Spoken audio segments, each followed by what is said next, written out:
Hello, everyone. My name is Johanne. I am in recovery for codependency, chaos creating, and really, I have an adrenaline addiction. And so this talk about honesty was way harder than I thought it should be. As I really was thinking about it, I was like, oh, what do I even talk about? Like, yeah. And the reason I'm even talking about it is because there were some people even in this room that were moving on Monday, and I was like, what am I going to talk about on Wednesday? And like one of them, while they're eating pizza, was like, you should talk about honesty. I was like, okay, that's a good enough topic. Let's go for that. So anyway, here I am, and I'm sitting there like Monday, Tuesday. What am I even going to say? But I'm really glad that I pushed through because it has been a real blessing for me to prepare. So really, I'm going to take you through my thought process and like my rummaging through my brain and asking God lots of questions. I'm going to try to answer these as honestly as I can, and go through honesty.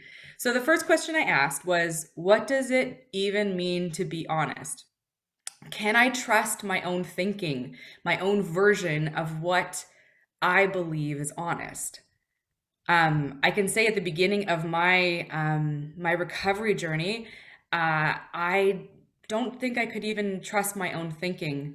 I had a hard time trusting my thinking because I thought like, well, look where it led me. Clearly, I have some faulty thinking, and really, I think that the the getting honest meant that I had to confront the denial, the delusion that I'd been living in. And I think for myself, like I really knew, like I knew deep down for a really long time that something wasn't right. I grew up in the church and I remember just really feeling like deep in my gut, like I had this block to God, I had this wall to God, and I had no idea how to take it down. So I just kept going and I kept doing and I kept showing up and hoping that the wall comes down, but the wall never came down until I was able to get really honest. So a story that I've told here before that I want to tell again is that um, a couple years ago, uh, mice got into our house and wanted to live in our house with us. And I am terrified of rodents, so scared. Anyone that's ever been around me, that we've had squirrels also come into our house, like it's just like it's terrible. It's really terrible. And so like with the squirrels, I have to confront it head on because and we've gotten rid of them just so you know. But the squirrels, you have to attack them because they have to get out of your house. Like they have to. They're so like flail about and they run around and it's so scary. But mice, I never noticed that they were there. I only just noticed a couple droppings underneath my kitchen sink. And I was like, okay, these don't look like coffee grinds. And so I wanted to say nothing because I was really scared to admit that we had mice in our house. But I couldn't pretend that they weren't there. So I went and talked to Josh. Josh, we have mice, I think. Like, come look at this. I think this isn't a coffee grind. He's like, yep, that's definitely it. So he's like, all right, let's get on this. Gonna go get some traps. Thank goodness I had Josh because I probably wouldn't have done that. I would just called pest control right away and just like begged the men and women that might help me and just like, just get them out. Like, I'll pay you anything. Just get them out here. But I realized that I had to admit that I had mice in my house, which was so scary. I'm like, what if my thoughts are like, what if they like jump on me while I'm sleeping and I wake up and there's a mouse on my face? That's like my terror.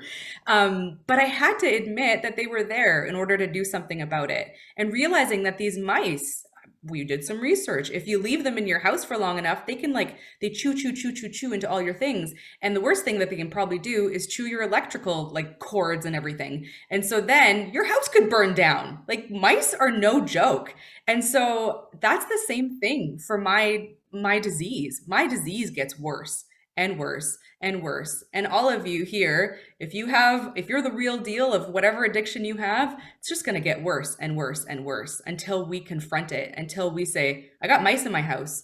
I don't want my house to burn down. Like I'm going to try to do something as soon as I see these little poo droppings, and I get to decide at what point enough is enough, and I got to do something about it. And so it led me to one of these questions of, am I desperate enough to be brutally honest? have I gotten to the point that I'm willing to be honest, that I'm willing to look in the mirror? For me, it really I had to get absolutely honest because I was tired of the way that my life was going. And I admitted I needed help. I needed change. I couldn't fix my own problems anymore. I tried so hard. I tried all of these different things, but it didn't work. Like, I'm not good at catching the mice. And so I needed some help. And so, uh, yeah, and I think that kind of going back to that question, another question I wrote down is like, well, how do I get honest? And so we say this a lot in these groups, whether it's LifeLab or 12-step groups, but like it just starts with a tiny bit of willingness. It just starts with that. Am I even willing to be willing? Um, and I get to make that choice, either yes or no. Either I choose to let go of this life that I was running and like scare, like fearfully trembling, bring it to God and bring it to the people here. Or I just say, well, no, I'm not, I'm good. I'm going to keep trying on my own and we'll see how that goes. And the other thing I was thinking of is like the set aside prayer for me was a real catapult um, that took me into willingness, that took me into honesty. And the set aside prayer says like, help me set aside everything I think I know for an open mind and a new experience. And that's what I needed. It admits that I have gotten some things wrong, and it opens myself up to being corrected by God. Um, so, and the question is too, I think, is do I have the willingness to look inside of myself and have God reveal what's really there? Because that's scary. That was the beginning of my recovery journey, hands down. I knew there were things there. I knew that rodents were running around in my heart and I needed to get rid of them. And so I courageously sat down with God, with other people around me I trusted, and I looked in the mirror and I saw things. I saw ugly things. I saw destructive things that like I'm not proud of, stuff that I tried to hide and conceal and not let other people know about. And yeah, that was really the beginning of the honesty. But I was scared to be honest because I didn't want to see all those things in the first place. But like the mice, they're there anyway. Whether I admit they're there or not, it's there and it's just getting worse. Um, what was my other question? How can I possibly be honest with myself and see reality when I'm living outside of reality? Living deceiving myself and others. I remember I was having a conversation with my sponsor several times at the beginning of beginning the 12 steps, and I said to her like I don't know if I can trust my own thinking. I don't think I can do that. It's caused me so much trouble in the past. Am I creating chaos right now by doing this? Am I fixing and controlling by doing this? Do I have good intentions or do I have selfish ones? Like, am I being run by fear? I don't know. And so this is where I had to begin to trust other people to gently point out things. Um, and that's huge. This is not a singular lone wolf process. Thank God this is not that. Honesty requires other people around me and requires God and my willingness. And to work this program of recovery, whether it's a 12-step program that you find yourself in or it's LifeLab, we really need to work it with other people. Like they keep our faulty thinking in check. They point us to reality because it really, this program would not work on my own. It really wouldn't. I would get myself into roadblock and roadblock and roadblock, and I'd probably just give up and be so frustrated because yeah, we need each other. We're not meant to be islands. We're not meant to walk through life alone. And the same goes for any recovery process. So a question I asked as well, why am I dishonest in the first place? So then I reverted back to my son. My son, Henry, he's 5. He's learned how to lie. And my sweet baby is not always honest. And like, he'll say to me, he'll like say, I don't know, like stuff that like I would deem like it doesn't really matter, but he'll just be like, oh, I was only joking. But like in reality, he was lying. He was pretending that he was joking, but it wasn't true. So, and I would think to myself, why is he even saying this stuff? Like, why is he making this up? Like, why is he trying to hide stuff? His needs are provided for. He is loved. He literally has nothing to worry about. Yet he hides and he deceives. He learns this stuff. He manipulates to get what he thinks he needs instead of trusting Josh and myself, his parents, who really love him, and we see to it that his needs and most of his wants are even met. And I thought about myself in that of naturally, we humans lie. We learn how to lie, deceive, and hide. We aren't we aren't aware, or at least willing to believe, that God will provide for us. God will give us what we need. We are cared for. We are unconditionally loved, but we resist. We try to do it our own way. We run on self-will, independent from God, and we learn to survive, which usually involves being dishonest with ourselves, others, and God. But I thought, like, would I be a much more honest person and courageous to be honest if I knew with every fiber of my being that I was loved by God, that I am secure, that I am protected, I'm provided for? And my answer as I was pondering that was, yeah, I think so. I think that that's a game changer. And so being absolutely honest requires humility. There's no room for fear and pride in there. How am I doing for time? Good. Okay. And I think that fear really is the thing that does keep us from being honest. And I just talked about that, I know, but fear keeps us struggling. It keeps us in the dark. It keeps us in denial, in deception. It keeps us chained. It keeps us spewing lies to ourselves and to others, and it's harmful and hurtful to us and those around us. My lack of honesty was really destructive. And I didn't even realize it. And I was thinking of how I was really only fooling myself. Everyone around me could see it. My friends, few of them graciously pointed some of those things out to me. And it was hard because I felt ashamed. I felt guilty of everything that I'd done, or everything. By done, I mean, there's no air quotes to that. Everything I had done. And yeah, it was fear that held me back from really pushing forward and being ashamed. I think a lot of it for me going into recovery was, what would people think? What would they say if they knew that Joanne has these problems? Because I worked so hard to put up this facade that everything's fine. But that was actually me being dishonest. That was me hiding. And I was thinking, how does this end? Like, what would happen if I didn't? Just like the mice, what would happen if I chose not to do any of this and keep living in my denial? And I think for me, how it would probably end, if I'm like brutally honest, I could see myself killing myself, probably. I could see myself hurting a lot of people, being alone, being miserable. If I don't do it in that moment, I would probably end up just living this slow, miserable death where I push everyone away and I'm all alone in the end. And it's just such a miserable existence when I think about it. Like, that to me is the house burning down.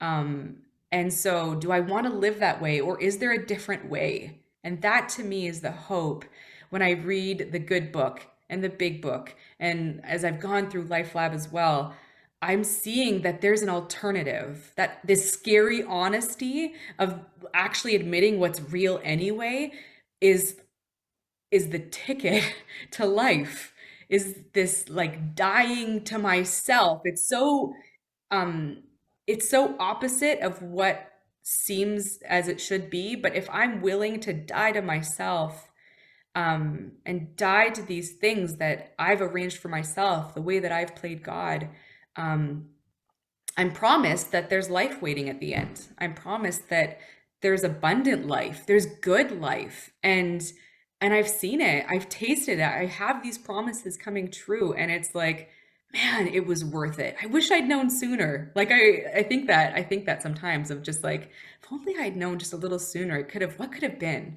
But I also realize that God has planning. So I was thinking about the 12 steps. This is kind of my last point here, is as I've gone through the 12 steps, I was trying to like um, look at them through the lens of honesty. And I realized that with every step, it actually requires just to probably get more and more honest. It doesn't like automatically demand everything of us and scare our pants off entirely and run away, but it slowly just says, are you willing? Are you willing just a little bit more? And so, step one, I was thinking about how um, I have to get honest about being powerless, which sucks because I don't like to feel weak.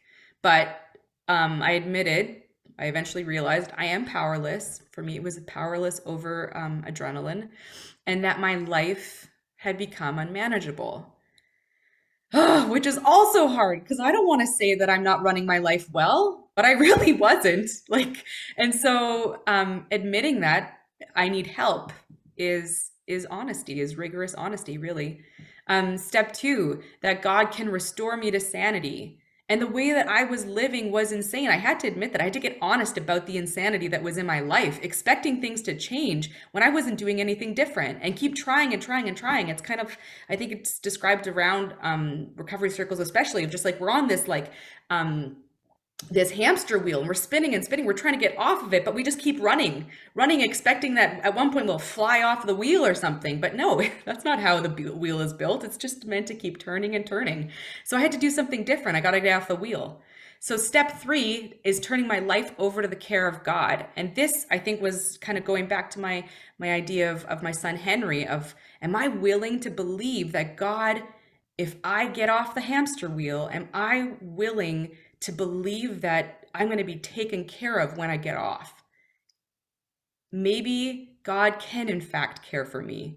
So I'm going to try that. Step four, where there's a lot of honesty involved, we got to make a searching and fearless inventory of ourselves.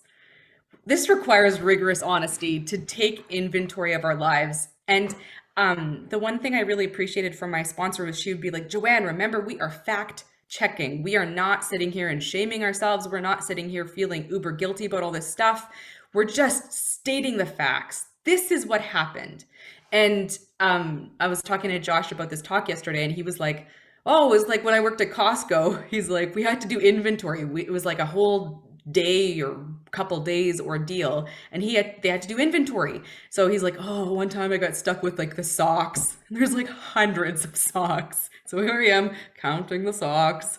And so what happens, he's like, someone counted the socks. So there was check number one. So then another person would come and count the socks. So then you have like, okay, if those numbers need to match up. If those numbers don't match up, now you got to bring in another person. And it was like, oh, you just got to concentrate and make sure you get that count right, because like you could be there forever. But it was fact checking. There was no getting around the fact that there were either 250 socks or 260 socks. Well, which one was it? So you sit there in what can be such an arduous process, but like when you get that inventory and you start to see things clearly for exactly how many socks you got going on, there's something incredibly freeing about that. So you prepare this work, and then into step five, we admit this to God and to myself and to another person. And there was a freedom that I found in just laying it all out and saying, this is what is, and asking God for forgiveness, but also seeing what happened for what it was,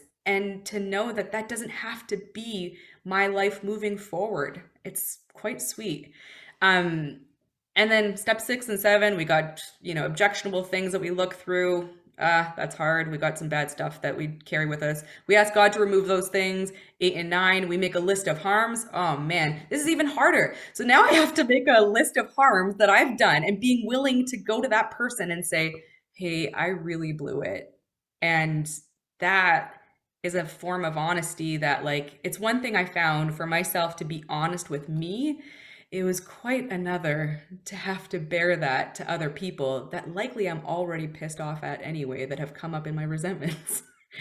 But this is what's so beautiful, is that I'm not doing this work alone. It is other people around me in fellowship, hopefully a sponsor or a pace setter.